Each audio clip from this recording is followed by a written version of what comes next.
Alright, welcome to SouFLoTV again, everybody. It's your host with the most. Now, this one today is kind of thought-provoking. I want you to stick with it, okay? Watch this. Ladies, and I'm speaking to the ladies first because I believe that it is their right to make this decision, right? Alright.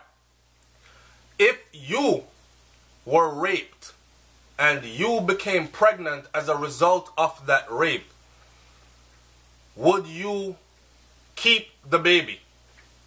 Keep the baby, grow the baby as your own, raise this baby lovingly, or would you abort this baby?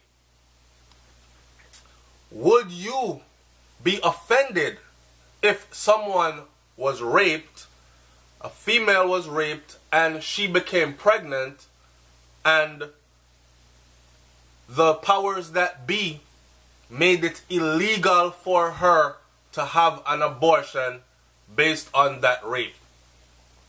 Now, the story we come to talk about today is not in Jamaica, it's not in the Caribbean, it's in the United States of America. But stick around, because on the don't know already say whatever happening at the USA eventually is going to happen pretty much everywhere else. Definitely is going to happen in Jamaica, because you know Jamaica carbon copy of so many things off the US. Me not lie, don't beat me with it. I'm not the only one that sees it. Anyways, the U.S. government official who oversees the agency that is sheltering immigrant minors says that abortion and rape are two forms of violence. In a memo released Thursday that explained why we won't allow abortions even for teenagers who have been sexually assaulted. So let me stretch this out so you can understand it. So here is a government body, U.S. government official who oversees the agency that shelters immigrant minors. So immigrant minors are children under the age of 18 who came into the United States of America illegally. Most children come here very young with them parents. You know, you have them parents that say, we are going to Florida on a vacation. But in a mummy mind, me not see Jamaica again no time soon. So she dash off with the picnic them on a little 6-month visa or 2-month visa, and 10 years later she is still there. She's working under the table to try to straighten out everybody's paperwork. In the process, you get busted by ICE, and now mommy sits in a detention center and you, the child, sit in a detention center, right? Somewhere along the line, you were raped.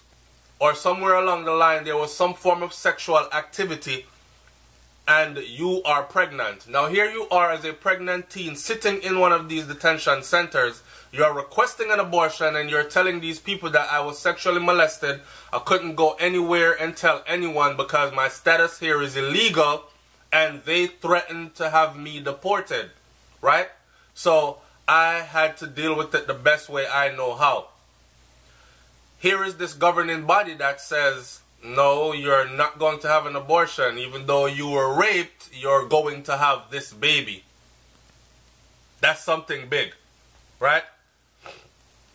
Scott Lloyd heads the Office of Refugee Resettlement at the U.S. Department of Health and Human Services, which faces an ongoing lawsuit over its refusal to allow teens in its care to have abortions. Refusing to allow teens in its care to have abortion. Now hear this. This is very callous. The brother says, I am mindful that abortion is offered by some as a solution to rape. You know you're not getting nowhere with him. Because how can abortion be a solution to rape? I am mindful that abortion is offered by some as a solution to rape, Lloyd wrote.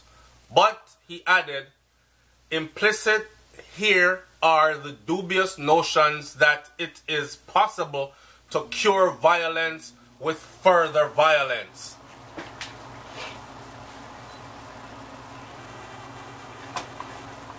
I had to go turn down the heater because it make noise. Pardon that move. Watch this.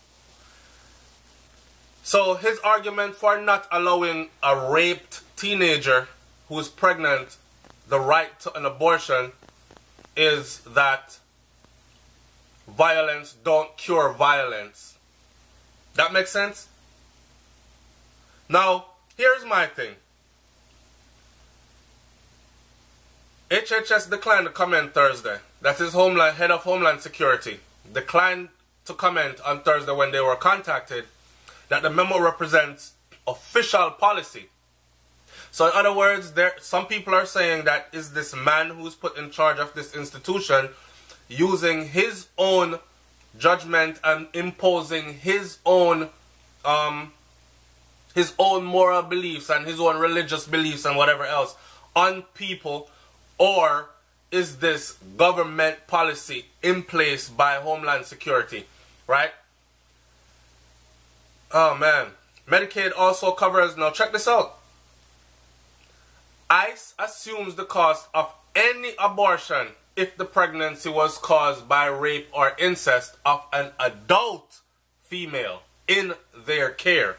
So if you're an adult female and you run off in another country and illegal and you got caught and them have you in custody and you say, Lord, may I breed, but somebody raped me. ICE allows you to have an abortion. Not only do they allow you, they assume payment for it. Medicaid also covers abortion in the case of rape or incest under government policy known as the Hyde Amendment that otherwise prohibits funding for most abortions. Now, check this out. When Donald Trump was running for president, these were one of the things that he actually wanted to get rid of. Now people were saying, no, hold up, wait a minute now. I was all for the pro-life choice. You know what I'm saying? Let me segue and say this for a minute. All these people that are all for pro-life choice, do you see how many children, hundreds of millions of children on the face of the earth are suffering? Enough of them better did never come here. That's my opinion of it. Because the same people that are advocating for them being here, oh, the fetus does not have a choice. The same, and if you are having sex, then have the responsibility. Come on, we know situation upon situation upon situation. If that fetus come here, grow into a child, survives long enough to come suffer, 99.9% of these people talking that mess will not give any assistance to that suffering, starving, hurting, abused, molested child. Alright? Enough of them are starve, hurt, molest, abuse, and cause these children to suffer anyways. Now, back to this. It's funny to me that they provide resources and financial backing for an adult female who is about to be deported or who is in ICE custody to have an abortion if she so chooses. Now, you know, put yourself in a female mind frame. I'm illegal in this country, right? I've been here for a couple of years. I still can't get my paperwork straight. Eventually, ICE run in on me.